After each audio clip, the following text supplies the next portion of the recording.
In Hollywood, one wrong role can wreck your career faster than a bad box office weekend.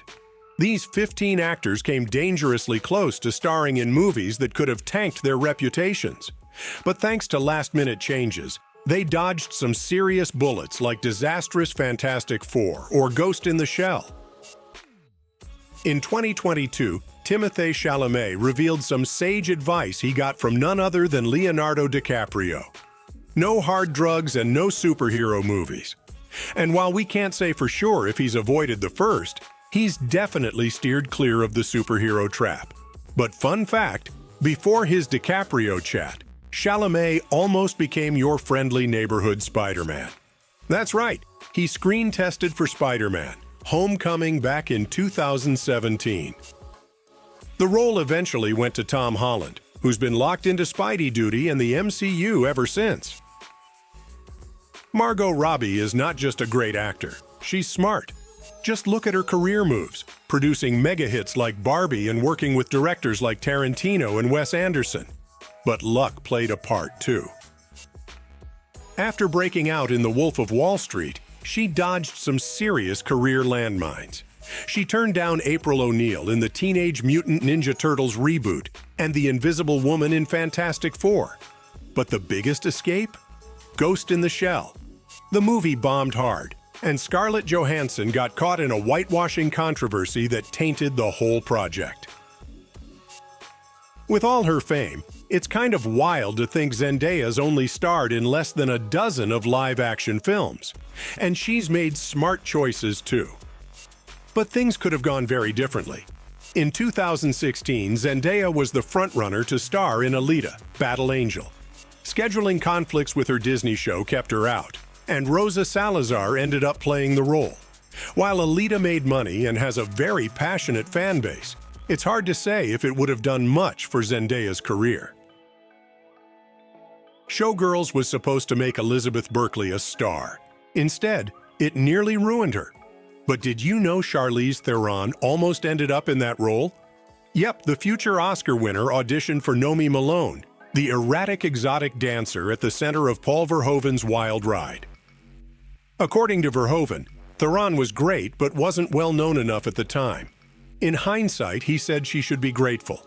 It would have been a miserable 20 years for her. Considering the jeers Berkley faced after Showgirls flopped, it's safe to say Theron dodged a career nightmare. Imagine the momentum Rachel McAdams would have lost if she'd been cast in Fantastic Four. Back in 2004, she was this close to landing the role of Invisible Woman, going head-to-head with Elizabeth Banks and Jessica Alba for the part. At the time, McAdams didn't even realize how big she was about to become. Mean Girls had just blown up, and The Notebook was fresh off its release. If she'd landed the role, she could have been stuck in one of Marvel's most widely despised franchises, instead of becoming one of Hollywood's biggest stars. History almost repeated itself nearly a decade later. In 2013, Saoirse Ronan was still figuring out her place in Hollywood, auditioning for the Fantastic Four reboot. Margot Robbie was smart enough not to bother with a screen test, but Ronan gave it a shot, only for Kate Mara to ultimately take the role. Mara may have ended up with a career lowlight, but at least she found her future husband, Jamie Bell, on set.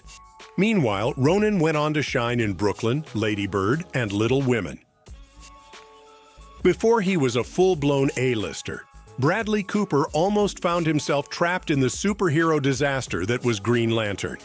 In 2009, Cooper screen tested for the title role, but it was a disaster. He even admitted that when he saw his performance on the monitor, it looked like a Saturday Night Live sketch. It wasn't pretty, but his failed audition ended up being a blessing in disguise. Ryan Reynolds may have taken the role, but at least he met Blake Lively on set. So, not a total loss. After winning an Oscar for Les Miserables, Anne Hathaway probably felt like she owed Tom Hooper a favor. That favor almost came in the form of a starring role in Cats. She was so involved in pre-production, she even worked on test videos for hair and makeup. But then, somewhere along the way, Hathaway must have had a crystal clear vision of how disastrous it would be and backed out. We don't know which feline disaster she was set to play, but let's all be thankful she had the foresight to jump ship. When Keanu Reeves smartly turned down Speed 2, Hollywood was buzzing to find his replacement. Enter Matthew McConaughey, hot off his breakout role in A Time to Kill. Sandra Bullock, his co-star from that film, pushed for him to take the lead in this high-seas action flick. But McConaughey wasn't feeling it. Instead, he opted for a smaller, more thoughtful role in Contact with Jodie Foster. The part in Speed 2 went to Jason Patric, and the film tanked hard. Lu Richardson has been on the verge of breaking out big for a while now, and she really wanted to play Batgirl in a major DC Comics movie. But despite her best efforts, the role went to Leslie Grace. You'd think missing out would sting, but what happened next is a Hollywood horror story. The completed Batgirl movie with a $100 million budget was shelved and locked away as part of a tax-saving effort. It's likely no one will ever see it. Richardson later called it a lucky escape.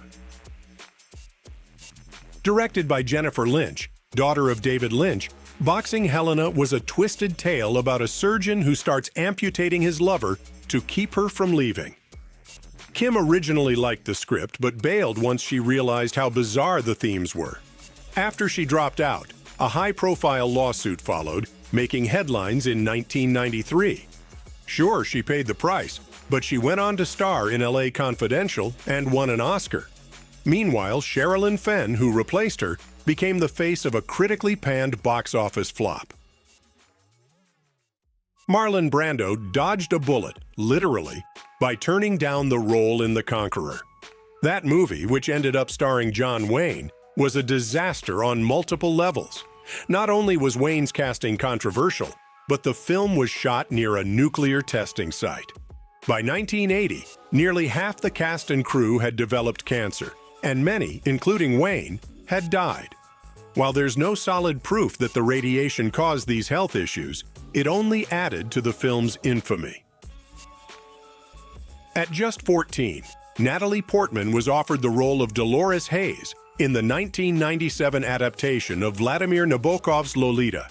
But Portman, wise beyond her years, turned it down, saying she wasn't comfortable with the nudity required. And honestly, good call.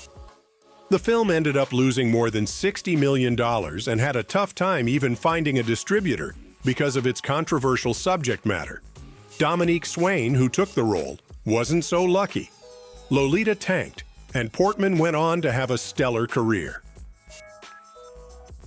Imagine Joaquin Phoenix as the MCU's Doctor Strange. It almost happened. Marvel was in talks with Phoenix for months back in 2014, and he was this close to signing on. But ultimately, both sides couldn't reach a deal.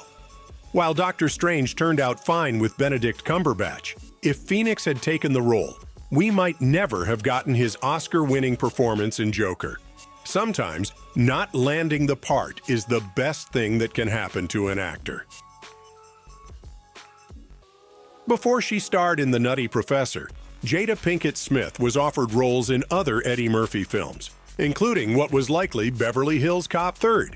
Pinkett Smith turned it down, and honestly, great decision. Beverly Hills Cop 3 was a notorious flop, while The Nutty Professor became a box office hit, solidifying her place as one of the top black actresses of the era. In her own words, "I'm not going to waste my Eddie Murphy card." She definitely played it right.